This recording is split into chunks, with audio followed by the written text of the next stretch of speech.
pembelajaran hari ini lancar, ilmunya bermanfaat, dan kita mendapatkan keridhaan dari Allah Subhanahu wa Ta'ala. Marilah kita berdoa dulu. Farel, silakan dipimpin. Berdoa dimulai. Berdoa selesai. Terima kasih Farel. Selamat pagi. Pagi. Bagus sekali. Semangatnya tetap semangat pagi. Apa kabar hari ini anak-anak? Alhamdulillah. Ada yang tidak masuk? Alhamdulillah lengkap ya. Artinya kalian semua sehat. Ingat, pandemi belum berakhir. Jangan lupa selalu menjaga protokol kesehatan. Oke? Saya ingin mengingatkan kembali materi minggu lalu. Apakah ciri-ciri dari polutan? Silakan anak-anak. Kalista? Ciri dari polutan yaitu kadarnya lebih dari kadar normal atau gelombang batas. Bagus sekali. Kadarnya melebihi normal. Yang lain? Aurel? Berada pada waktu yang tidak tepat. Berada di waktu yang tidak tepat. Ada lagi? Doni? Ya? Berada pada tempat yang tidak semestinya. Betul sekali. Kalian hebat. Masih ingat tentang ciri-ciri polutan. Yang pertama adalah kadarnya melebihi normal. Yang kedua berada di waktu yang tidak tepat. Dan yang ketiga berada di tempat yang tidak semestinya. Lihatlah hari ini apa yang saya bawa. Air kotor ya. Airnya kotor sekali. Apa yang kalian pikirkan tentang air ini? Ganindra, apa yang kamu pikirkan? Ini tercemar ya airnya. Betul. Kalau tercemar berarti dedek apa lagi yang kamu pikirkan? Airnya tidak bersih. Oke. Wah, hari ini kita akan belajar tentang pencemaran air.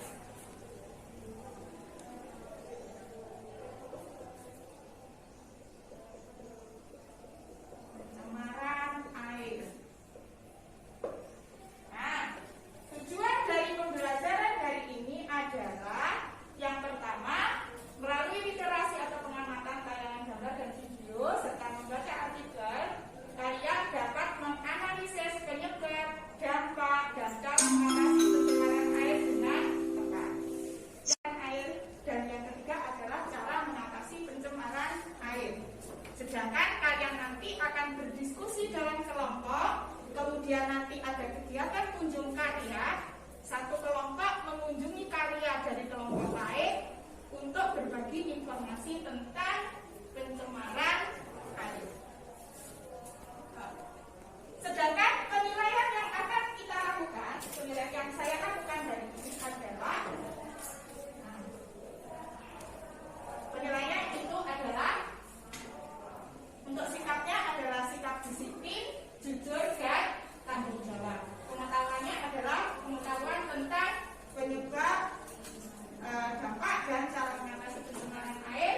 Sedangkan keterampilannya adalah menyusun laporan hasil diskusi. Tekniknya ada, waktu penilaiannya itu sudah ada. Baik anak-anak, sebelum kita masuk ke materi, saya akan menayangkan sebuah video tentang konflik pencemaran air. Nah, dari video ini nanti silakan kalian menyampaikan suatu pendapat untuk mengatasi masalah itu. Ya, jadi yang harus kalian pikirkan adalah masalahnya apa, alternatifnya bagaimana, kemudian dampaknya apa dari pendapat kalian itu. Pendapat yang kalian sampaikan itu harus disesuaikan dengan kaidah akademi, sosial budaya yang ada di masyarakat.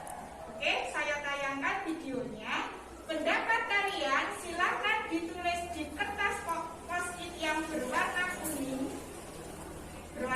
kemudian kuning, bukan orange ya, yang kuning. Nanti ditempel di bagian curah pendapat di sini.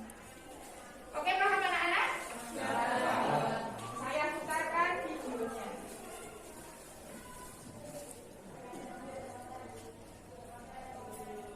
Bersama saya Ibu Yunita dalam Kompas Kediri. Saudara, sejumlah sungai Gabungan Kabupaten Blitar berubah menjadi keruh dan mengeluarkan bau tak sedap setelah tercemar limbah kotoran sapi. Limbah yang juga membuat sumur warga tak bisa digunakan lagi itu berasal dari salah satu pabrik susu. Sejak beberapa hari terakhir, kondisi Sungai Genjong dan Kubu di Kecamatan Unit Pinangkau Sukaja, Kompas TV, Blitar, Jawa Timur. Oke, silakan kalian tulis pendapat kalian dan tempelkan di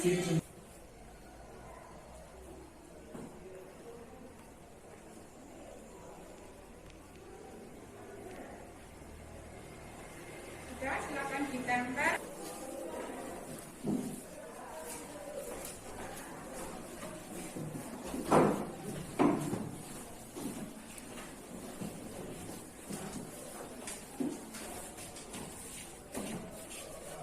Baik, kalian sudah semua pendapatnya. Di sini saya bacakan salah satu pendapat adalah menurut saya peristiwa ini sangat disayangkan karena telah mengotori sungai, menyebabkan pencemaran. Kita harus bisa membuat alternatif dan ketika membuang limbah. Jadi sebaiknya memang kotoran dari limbah kotoran sapi itu didaur ulang, ya didaur ulang untuk dibuat biogas atau untuk pupuk, supaya limbahnya itu tidak mencemari perairan di sekitar Blini dan Doko. Tidak harus ditutup karena itu juga lapangan pekerjaan untuk masyarakat yang ada di sekitar pabrik. Oke, silakan sekarang kalian duduk berkelompok. Di sini kelompok 1, di sini kelompok 2, di sini kelompok 3. Silakan duduk berkelompok. Oke, anak-anak, di classroom saya sudah mengirimkan materi berupa artikel. Kemudian yang suka visual, saya mengirimkan artikel. Kemudian yang suka audio, itu juga ada video di situ. Untuk anak-anak yang kinestetik, silahkan. Saya sudah menempelkan materi di dinding-dinding kelas itu. Silahkan untuk anak yang kinestetik menuju ke dinding-dinding itu. Yang lain silahkan membuka materi di GC lewat HP. Silahkan dibuka. Monggo berdiri.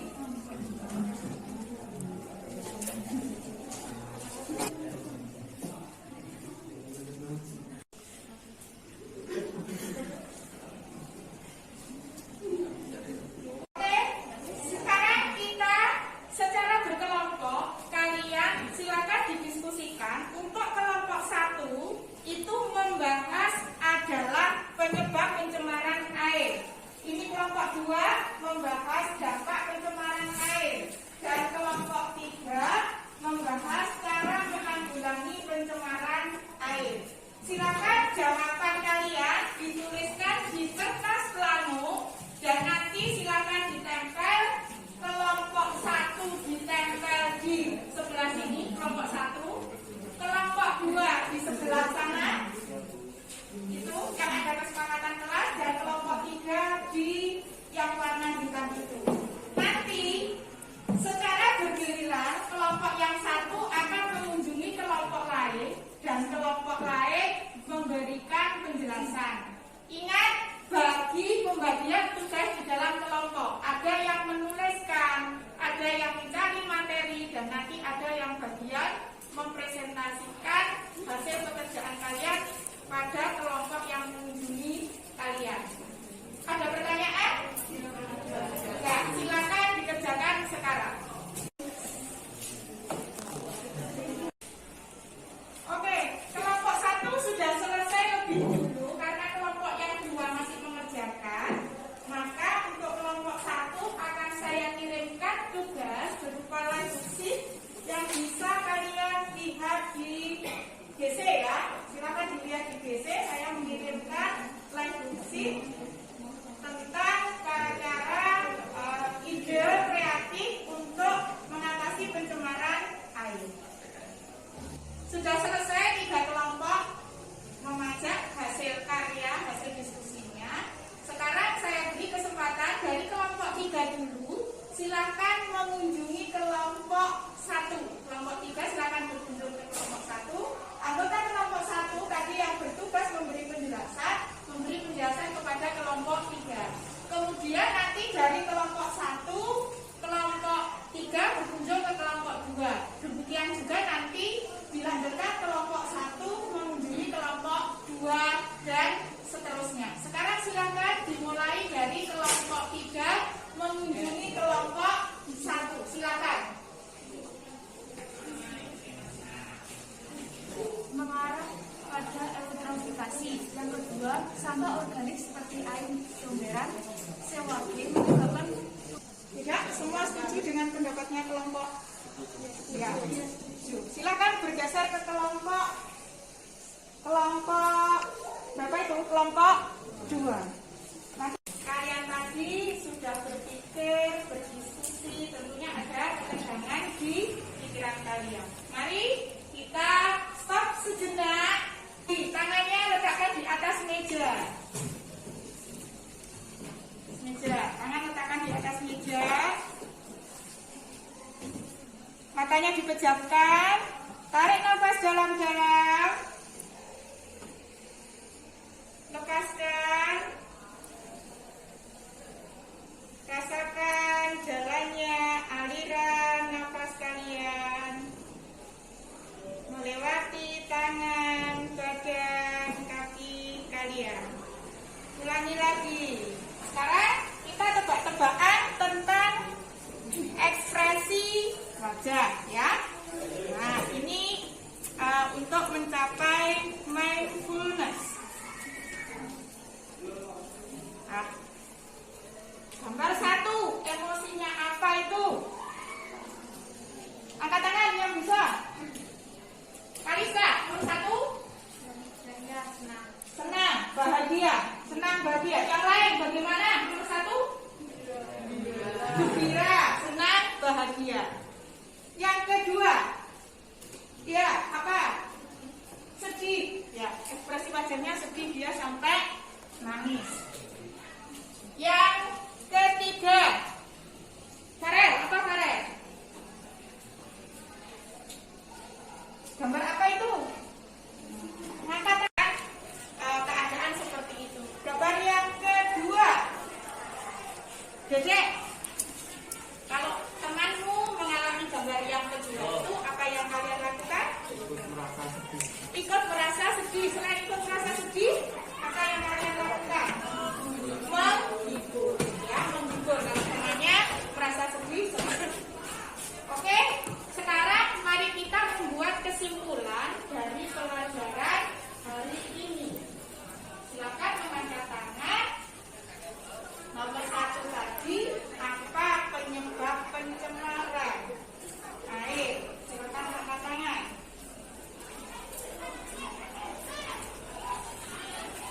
Ya, Kalista? Pencemaran air disebabkan oleh limbah. Disebabkan oleh limbah. Limbah apa saja? Limbah pabrik. Apa lagi Kalista? Rumah tangga. Limbah apa lagi?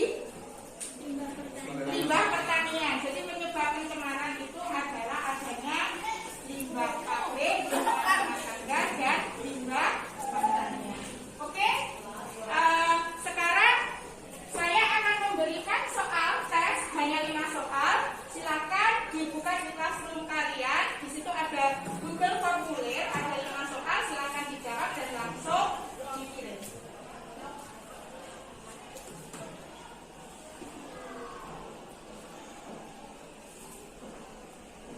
Oke, sudah habis waktunya anak-anak. Mari kita refleksikan pelajaran hari ini. Baik, yang nomor 1, tuliskan perasaan kalian mengikuti pembelajaran hari ini. Yang kedua, materi apa yang sudah kalian kuasai? Kemudian yang ketiga, materi apa yang belum kalian kuasai? Silakan ditulis kertas oranye, kemudian ditempel di tempat refleksi.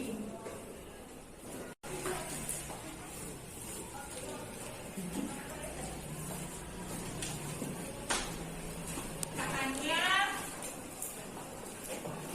senang, gembira. Rata-rata ini senang.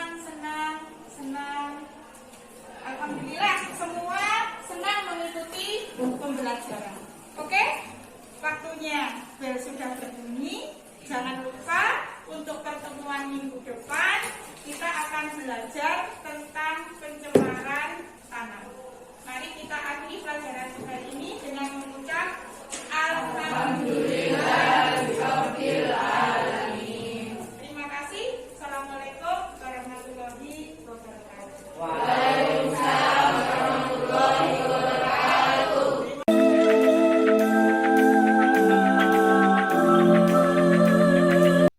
Assalamualaikum warahmatullahi wabarakatuh. Perkenalkan, saya Tias Rudati, JGP Angkatan 4 dari Kabupaten Blitar.